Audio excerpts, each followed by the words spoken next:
கல்யாணம் ஃபிக்ஸ் ஆயிடுச்சா? தமிழ் மேட்ரிமோனிக்கு தேங்க்ஸ் சொல்லணும். 26 வருஷத்துக்கு முன்னாடி இதே தமிழ் மேட்ரிமோனி மூலமா தான் இவ அம்மாக்கும் கல்யாணம் பண்ணேன். கல்யாணம்னாலே தமிழ் மேட்ரிமோனி தான். இப்போ தமிழக வெற்றி கழகம் இங்கே என்ன தாக்கத்தை ஏற்படுத்தும்னு நினைக்கிறீங்க? எந்த தாக்கமும் இருக்காதா? இல்லை உங்களோட இத்தனை ஆண்டு கால அரசியல் அனுபவத்தில் உங்களோட பார்வை யாரையுமே எடுத்தேன் போட்டேன் கவிழ்த்தேன் என்ற கருத்தை சொல்வதற்கு என்னுடைய பழக்கம் இல்லை. ஒருவர் ஆசைப்படுகிறார், முயற்சி செய்கிறார்.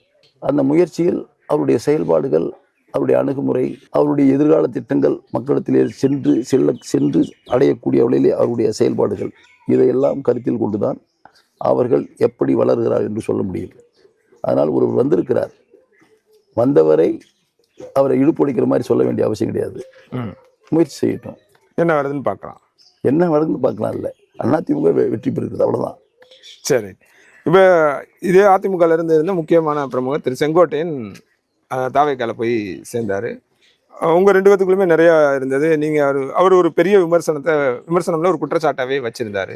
நீங்கள் இரட்டை இலை முடக்கத்துக்கு நீங்கள் தான் முன்னால் கையெழுத்து போட்டீங்க, முன்னால் இருந்தீங்க அப்படின்னு சொல்கிறார். அந்த குற்றச்சாட்டை எப்படி பார்க்குறது? அவர் அண்ணா திராவிட முன்னேற்ற கழகத்தை விமர்சிப்பதற்கு எந்த விதமான தார்மீக உரிமையும் திரு செங்கோட்டையனுக்கு இல்லை. எங்கள் உள்கட்சி விவகாரத்தில் புரட்சித் தலைவர் எம்ஜிஆர் மறைந்த பொழுது அனைத்து இந்திய அண்ணா திராவிட முன்னேற்ற கழகத்தை எங்களோடு இருந்த கூட்டமே அபகரிக்க முயற்சி செய்தது. இரண்டாக பிரிந்தது.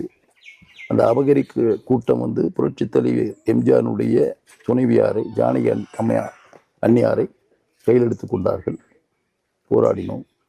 இறுதியில் அம்மையார் தன்னுடைய கணவர் உருவாக்கிய அந்த இயக்கத்தை இவர்கள் நம்பி வீணடித்து விடக்கூடாது என்று கட்சியும் சின்னத்தையும் கையில் கொடுத்துவிட்டு அவர் வாங்கிய கட்டிடத்தையும் கொடுத்து விட்டு சென்று விட்டார். அதே போல்தான் புரட்சித் தலைவி அம்மாவுடைய மறைவுக்கு பின்பாக ஒரு கூட்டம் இந்த கட்சி கபலீகரம் செய்வதற்கு முயற்சி செய்தது. அவர்களை வெளியேற்றுவதற்காக நாங்கள் பல்வேறு வகையான உத்திகளை கையாண்டோம். அப்படி உத்திகளை கையாண்டி சரியான சூழ்நிலையில் அவர்களை வெளியேற்றினோம். கட்சி தொண்டரிடத்தில் வந்தது. கட்சி உண்மையாக இந்த விசுவாசமாக இருக்கின்ற இந்த கட்சிக்காக உழைக்கக்கூடிய நபரிடத்திலே கட்சி வந்தது. அதற்கு எடுத்த நடவடிக்கை, திரு செங்கோட்டையன் அவர்கள் ஒரு சாதாரண விவசாயி, வெளி உலகத்துக்கு தெரிகிறார் என்று சொன்னால் அது அதிமுக. சட்டமன்ற உறுப்பினராக இருக்கிறார் என்று சொன்னால் அதிமுக. அமைச்சரானார் என்று சொன்னால் அதிமுக. சமுதாயத்தில் 10 பேர் செங்கோட்டையன் என்று சொல்லுகிறார் என்று சொன்னால் அதற்கு அதிமுக.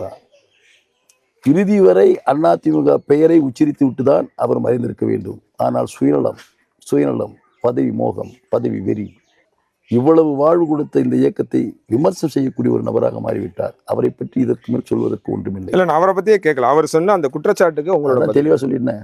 இல்லை, அவர் கையெழுத்து போட முயற்சி பண்ணாரு, அவர் தான் முன்னால இருந்து பண்ணாருன்னு சொல்றாரு. தெளிவாக சொல்லிட்டேன். எதிரிகளை வெளியேற்றுவதற்காக அந்த சூழ்நிலைக்கு தகுந்தவாறு எடுத்த நடவடிக்கைகள் என்றுதான் சொல்றேன் நான்.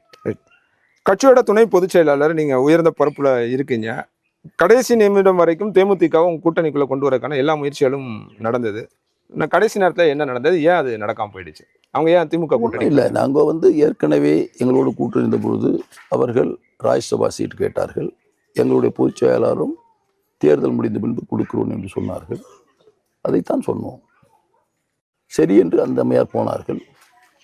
இன்னும் தெரியவில்லை, சென்று விட்டார்கள். நாங்கள் கவலைப்படவில்லை. அது மட்டும்தான் காரணம். ராஜ்யசபா சீட்டு கொடுக்கல அப்படின்ற வருத்தம் தான். அது மட்டும்தான். ராஜ்யசபா சீட்டு கொடுக்கணும்னு சொன்னமே, ராஜ்யசபா சீட்டு தான் நாங்கள் அப்புறம் கொடுக்கணும்னு சொன்னோமே.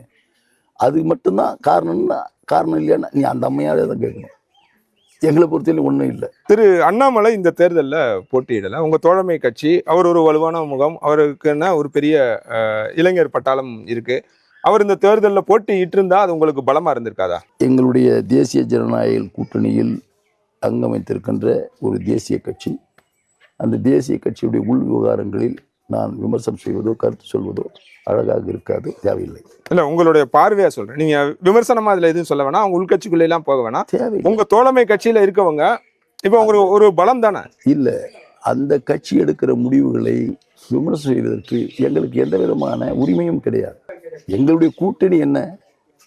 வருகின்ற தலைவர்களை அழைத்து வைத்து வாக்குகளை சேகரிக்க வேண்டியது, கீழே இருக்கிற தொண்டர்களை அரவணைத்து செல்ல வேண்டியது, அரவணைத்து சென்று அந்த கட்சியினுடைய தொண்டர்களையும் எங்களுடைய கட்சித்துடன் இணைத்து மக்களிடத்திலே வாக்குகளை சேகரிப்பது, இதுதான் எங்களுடைய பணி. அந்த கட்சியை பற்றி சொல்வதற்கு எங்களுக்கு அது உரிமையும் இல்லை, தேவையும் இல்லை. தமிழ் மேட்ரிமோனிக்கு தேங்க்ஸ் சொல்லணும். 26 வருஷத்துக்கு முன்னாடி இதே தமிழ் மேட்ரிமோனி மூலமா தான் இவ அம்மாக்கும் கல்யாணம் பண்ணேன். கல்யாணம்னாலே தமிழ் மேட்ரிமோனி தான்.